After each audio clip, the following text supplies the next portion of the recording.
Setiap gambar dalam cerita ini adalah hasil ilustrasi AI yang dibuat untuk menghidupkan kembali suasana masa lalu. Visual-visual ini hadir bukan sekedar pelengkap, melainkan sebagai jendela imajinasi agar sejarah desa Wanasari dapat terasa lebih dekat, lebih hidup, dan mudah dipahami oleh generasi kini.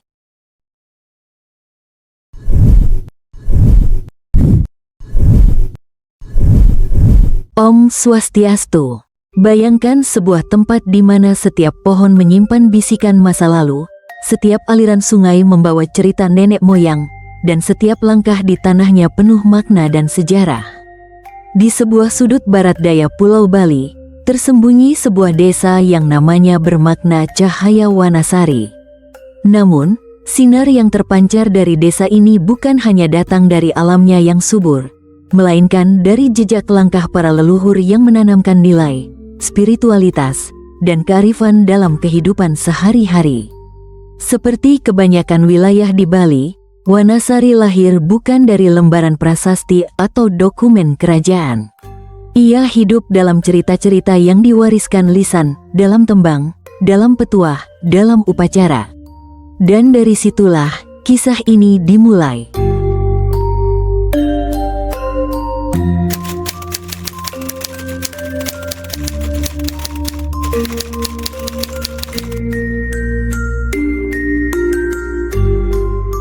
Jejak sejarah Wanasari. Dari hutan bercahaya menuju desa yang lestari. Di Pulau Bali yang kaya akan tradisi dan spiritualitas, sejarah bukan hanya sekedar catatan masa lalu. Ia adalah nafas kehidupan yang senantiasa hidup dalam cerita, upacara, dan petuah para tetua. Begitu pula halnya dengan desa Wanasari, sebuah desa yang tumbuh dari rimbunnya hutan menjadi tempat yang lestari dan syarat makna.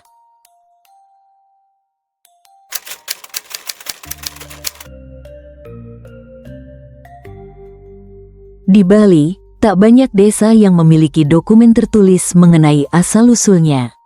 Tradisi lisan adalah pengikat memori, dan para tetua selalu mengingatkan, belajarlah dari sejarah. Sebab dalam setiap cerita yang diwariskan turun-temurun, tersembunyi kebijaksanaan para leluhur. Di tanah Bali ini, setiap perjalanan hidup manusia, dari kelahiran hingga kematian, diiringi oleh upacara dan penghormatan pada nilai-nilai adat yang kuat. Wanasari adalah salah satu desa yang tumbuh dalam pelukan nilai-nilai tersebut.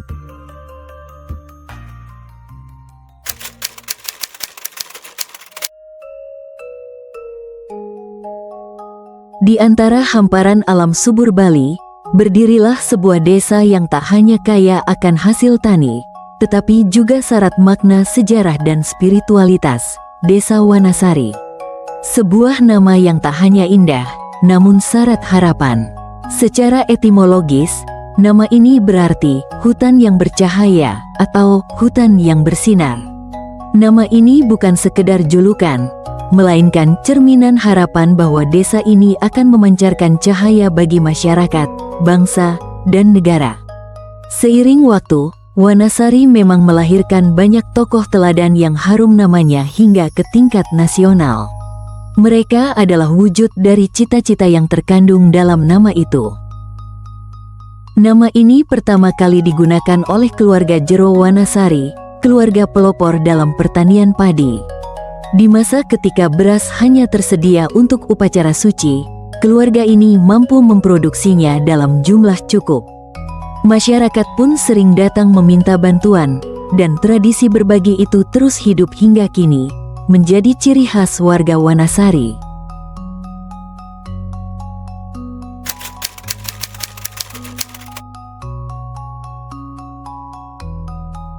Kisah Wanasari bermula jauh di abad ke-11, saat dinasti Warmadewa masih berkuasa. Sekelompok pendatang tiba, menyusuri hutan lebat di barat daya Bali. Mereka membuka lahan, mulai berladang, dan membangun tempat tinggal.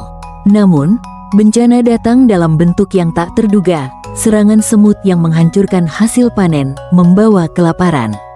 Dengan berat hati, mereka meninggalkan tempat itu dan berjalan sejauh 1,5 km ke tenggara. Di sanalah mereka mendirikan pemukiman baru yang kelak dikenal sebagai Banjar Priyukti. Tempat yang mereka tinggalkan kemudian disebut Kebon.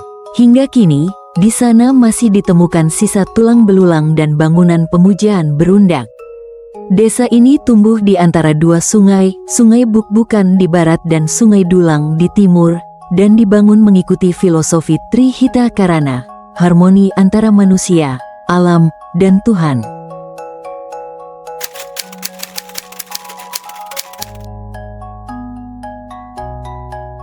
Waktu terus bergulir. Banjar Priyukti membangun struktur spiritualnya, pura desa, pura puseh, pura dalem, serta kuburan desa. Mereka dipercaya berasal dari Klungkung, terlihat dari kebiasaan mereka sembahyang ke sana. Berdasarkan perhitungan tahun Saka 1047, Banjar ini sudah memiliki struktur keagamaan yang kokoh. Bahkan, saat Batara Luhur Watukaru melakukan melasti menuju Tanah Lot pada tahun Saka 1061, beliau sempat beristirahat di pura desa Priyukti. Di sebelah timurnya, hutan masih lebat dan misterius. Konon, cahaya mistis kerap muncul dari balik pepohonan saat hari-hari suci Hindu tiba. Hutan itu kemudian dirambah oleh pendatang dari pegunungan utara. Mereka berhasil menanam padi dan membangun rumah yang dinamai Jero Wanasari. Keberhasilan ini menarik banyak orang untuk ikut menetap, termasuk keluarga Brahmana yang mendirikan Geria Kawan dan Geria Buruan.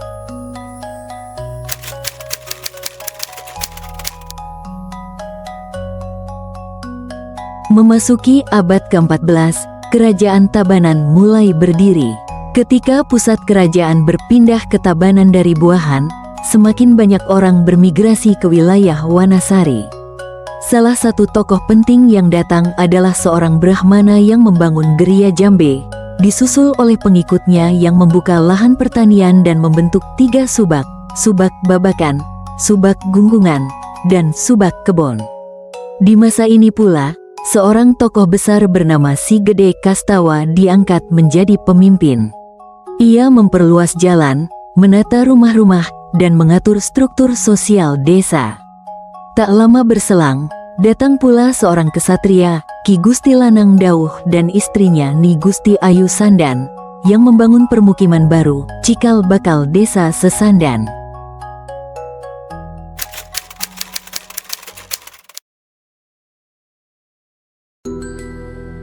Gelombang kedatangan tak berhenti. Dari timur laut, datang Mekel Sekar bersama rombongannya dari Sekar Mukti, Luwus Baturiti. Mereka menetap di timur laut Wanasari dan membentuk Banjar Sekartaji. Meski berasal dari tempat yang jauh, semua pendatang tetap bersatu dalam keimanan, sembahyang bersama ke pura desa Priyukti. Hal ini menjadikan Wanasari pusat spiritual yang penting. Di masa itu pula, ketika Raja Tabanan, Sang Ratu Winaluan, jatuh sakit, ia menerima wangsit untuk menemui seorang Brahmana di hutan yang bercahaya. Brahmana itu adalah Ida Pedanda Ketut Jambe dari Geria Jambe. Sang Raja sembuh, dan sebagai penghormatan, didirikanlah Batur Wanasari, sementara Geria Jambe diangkat sebagai Bagawanta kerajaan.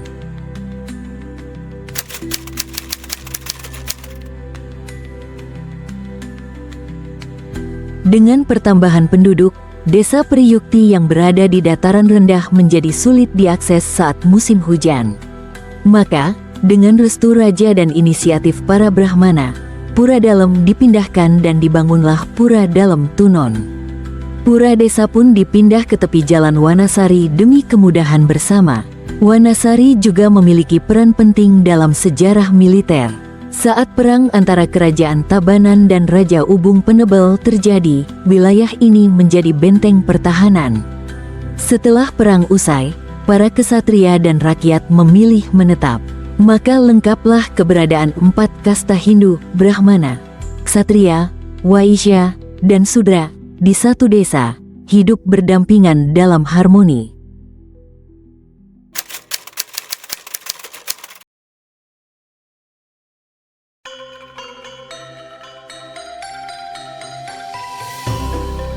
Wanasari tumbuh menjadi desa besar, terdiri atas 11 banjar. Letaknya dari utara ke selatan menyerupai tubuh manusia, Banjar Sandan Pondok sebagai kepala, 6 banjar di tengah sebagai badan, Banjar Sandan Dauyeh dan Sekar Taji sebagai tangan, serta Banjar Periyukti dan Abian Lalang sebagai kaki. Pura-pura berdiri megah di setiap ujungnya, memperlihatkan desa yang religius, demokratis, dan berjiwa gotong royong. Falsafah Trihita Karana menjadi nafas desa ini, menjalin keselarasan antara manusia, lingkungan, dan Tuhan. Dari sinilah lahir desa yang lestari. Wa, berwibawa, na, mempesona, sa, bernuansa, dan ri, lestari. Pada tahun 2014, penduduknya mencapai 2.178 jiwa dalam 661 kepala keluarga. Hingga sekarang, terus bertambah. Di tahun 2025 tercatat jumlah penduduk desa Wanasari sebanyak 2.592 jiwa dan 924 kepala keluarga.